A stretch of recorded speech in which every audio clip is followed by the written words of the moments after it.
മാർപ്പാപ്പയുടെ മരണം സഭ പ്രഖ്യാപിക്കുന്നത് എങ്ങനെ? മരണശേഷം മോതിരത്തിന് എന്ത് സംഭവിക്കുന്നു? മരണശേഷം ഉടനടിയുള്ള ചടങ്ങുകൾ എന്തൊക്കെയാണ്? മാർപ്പാപ്പമാർ യഥാർത്ഥത്തിൽ മരിച്ചു കഴിഞ്ഞ് ഏതാനും ദിവസങ്ങൾ കഴിഞ്ഞാണ് മരണവാർത്ത പുറം ലോകം അറിയുന്നത് എന്നൊരു പറച്ചിലുണ്ട്. അത് ശരിയാണോ? ഇതുപോലെ നമുക്കറിയാത്ത, ഒരുപക്ഷെ നമ്മൾ ശ്രദ്ധിക്കാതെ പോയ ചില കാര്യങ്ങളാണ് നമ്മൾ ഈ വീഡിയോയിൽ ചർച്ച ചെയ്യാൻ പോകുന്നത്. ആദ്യത്തെ കാര്യം എടുക്കാം. മാർപ്പാപ്പമാരുടെ മരണം എങ്ങനെയാണ് സഭ ഔദ്യോഗികമായി പ്രഖ്യാപിക്കുന്നതെന്ന് അറിയാമോ? അതിനെന്തെങ്കിലും ഔദ്യോഗിക ക്രമമുണ്ടോ? എന്തെങ്കിലും പ്രൊസീജിയർ ഉണ്ടോ? ഉണ്ട്. മാർപ്പാപ്പയുടെ മരണം ഔദ്യോഗികമായി പ്രഖ്യാപിക്കുന്നത് വത്തിക്കാനിലെ ക്യാമലിംഗോ സ്ഥാനമുള്ള കർഡിനലാണ്. അപ്പോൾ അടുത്ത ചോദ്യം വരും, എന്താണ് ക്യാമലിംഗോ സ്ഥാനം കൊണ്ട് അർത്ഥമാക്കുന്നത്?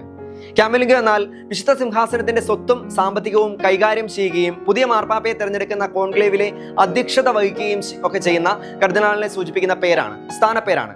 ഇപ്പോഴത്തെ ക്യാമലിംഗോ കെവിൻ ജോസഫ് ഫാരലാണ്. റെസ്പോൺസിബിലിറ്റി എന്നൊക്കെ അർത്ഥം വരുന്ന മെഡീവൽ ലാറ്റിൻ വേർഡായ ക്യാമലിംഗസിൽ നിന്നാണ് ഈ പേരിന്റെ ഉത്ഭവം. ചേംബർലൈൻ എന്നൊരു അർത്ഥം കൂടി ഇതിനുണ്ട്. കാര്യത്തിലേക്ക് വരാം.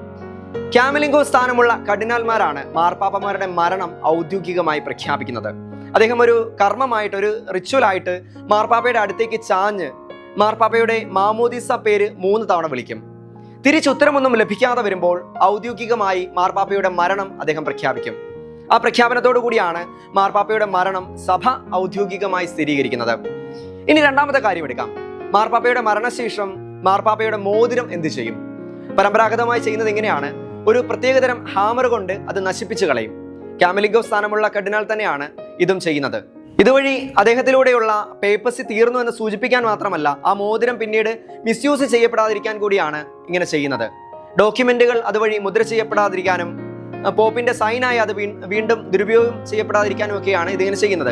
മരണശേഷം പോപ്പിനെ ചുവപ്പ് പുതപ്പിക്കുന്നത് കണ്ടിട്ടില്ലേ? എന്തുകൊണ്ടാണ് ശരീരത്തിൽ ചുവപ്പ് പുതപ്പിക്കുന്നതെന്ന് അറിയാമോ? സത്യത്തിൽ ഇതൊരു ബൈസൈന്റിയൻ ക്രിസ്റ്റമാണ്. ബൈസൈന്റിയൻ ക്രമപ്രകാരം ചുവപ്പ് വിലാപത്തിന്റെ അടയാളമാണ്. ഇനി മൂന്നാമത്തെ കാര്യം എടുക്കാം.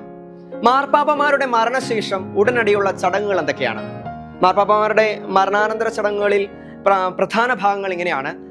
സങ്കീർത്തനം ആലപിച്ച ശേഷം സന്നിഹിതരായിരിക്കുന്നവർ ക്രമത്തിന് വന്ന് മരിച്ച മാർപ്പാപ്പയുടെ കൈമുത്തുന്നു. ശേഷം ക്യാമലിംഗോ ഒരു വെള്ളത്തുണി കൊണ്ട് മാർപ്പാപ്പയുടെ മുഖം മൂടുന്നു. സെയിന്റ് പീറ്റേഴ്സിൽ കുമ്പസാരം കേൾക്കുന്ന വൈദികരോട് ശരീരത്തിന് കാവൽ നിൽക്കാൻ പറയുന്നു. പിന്നീട് ശരീരം ഔദ്യോഗികമായി കുളിപ്പിക്കുന്നു. അതിനുശേഷം മാർപ്പാപ്പയുടെ ഔദ്യോഗിക വസ്ത്രം ധരിപ്പിക്കുന്നു. ഇനി മാർപ്പാപ്പയെ സംസ്കരിക്കുമ്പോൾ എ റിച്വൽ ഓഫ് 3 കോഫിൻസ് അഥവാ 3 ശവപ്പെട്ടികളുടെ കർമ്മം എന്നൊരു സംഗതി കൂടിയുണ്ട്. അതായത് 3 ശവപ്പെട്ടികളിലായാണ് മാർപ്പാപ്പമാരുടെ ശരീരം അടക്കം ചെയ്യുന്നത്. സൈപ്രസ് കൊണ്ട് നിർമ്മിച്ച ഒന്ന്, ഈയം കൊണ്ട് നിർമ്മിച്ച ഒന്ന്, എൽമിന്റെ ഒന്ന്. മാർപ്പാപ്പയുടെ ശരീരം സംസ്കരിക്കുന്നതിന് മുൻപ് അവ ഒന്നിനു മുകളിൽ മറ്റൊന്നായി സ്ഥാപിക്കുന്നു. എയർ ടൈറ്റ് ആക്കുക എന്നൊരു ലക്ഷ്യം ഉണ്ട് എങ്കിലും ഈ കോഫിൻസുകൾ ഓരോന്നും മാർപ്പാപ്പയുടെ വിനയവും അന്തസ്സും ഒപ്പം മരണത്തിന്റെ അനിവാര്യതയും സൂചിപ്പിക്കുന്നു. എന്നാൽ തന്റെ മരണാനന്തര ചടങ്ങുകൾ ലളിതമാക്കാൻ ആഗ്രഹിച്ച ഫ്രാൻസിസ് മാർപ്പാപ്പയുടെ ആവശ്യപ്രകാരം ഫ്രാൻസിസ് മാർപ്പാപ്പയെ അദ്ദേഹത്തിന്റെ മരണശേഷം സിംഗിൾ ലൈനിങ് ഉള്ള ഒരു ലളിതമായ തടി ശവപ്പെട്ടിയിലെ സംസ്കരിക്കുകയുള്ളൂ. സൈപ്രസ്, ലെഡ്, ഓക്ക് എന്നിവ കൊണ്ട് നിർമ്മിച്ച പരമ്പരാഗത 3 പാളി ശവപ്പെട്ടികളിൽ നിന്ന് ഇത് ഏറെ വ്യത്യസ്തമാണ്. ഇനി നാലാമത്തെ കാര്യത്തിലേക്ക് വരാം. മാർപ്പാപ്പമാർ മരിച്ചു കഴിഞ്ഞാൽ മരണവാർത്ത പുറം ലോകത്തെ അറിയിക്കുന്നത് ഏതാനും ദിവസങ്ങൾക്ക് ശേഷമാണെന്ന് പറയുന്നു. അത് ശരിയാണോ? ബെനഡിക്ട് 16 മാർപ്പാപ്പയുടെ കാര്യത്തിൽ ഈ ഒരു വിഷയം ലോകം ചർച്ച ചെയ്തതാണ്. മാർപ്പാപ്പമാരുടെ മരണത്തെക്കുറിച്ചുള്ള ഒരു കേട്ടുകേഴ്വിയാണിത്. ജോൺ പോൾ 2 മാർപ്പാപ്പയാണെങ്കിലും ബെനഡിക്ട് 16 മാർപ്പാപ്പയാണെങ്കിലും മരിച്ച ഏതാനും ദിവസങ്ങൾ കഴിഞ്ഞാണ് വിവരങ്ങൾ പുറത്തുവിട്ടതെന്നൊരു പറച്ചിലുണ്ട്. നമുക്കതിനെക്കുറിച്ച് ഔദ്യോഗികമായിട്ടൊന്നും പറയാൻ അറിയില്ല. പക്ഷേ വിശ്വസനീയമായ കേന്ദ്രങ്ങൾ ഇപ്പോഴും പറയുന്നത് മരണത്തിന് ശേഷം 1-2 ദിവസങ്ങൾക്ക് ശേഷമാണ് വാർത്ത പുറത്തുവിടുന്നത് എന്നാണ്. കാരണം അവിടുത്തെ പ്രൊസീജിയർ എല്ലാം ക്രമപ്പെടുത്തിയിട്ട് വേണം ഫ്യൂണറൽ നടത്താൻ. അതുകൊണ്ട് ഒരുപക്ഷെ ഇന്ന് മരിച്ചാൽ 2-3 ദിവസം കഴിഞ്ഞാണ് ഈ വാർത്ത പുറത്തുവിടാറുള്ളതെന്ന് വത്തിക്കാനിൽ പോയി വന്നവരും വത്തിക്കാനുമായിട്ട് ബന്ധമുള്ളവരും പറഞ്ഞ് ഒരു കേൾവിയുണ്ട്.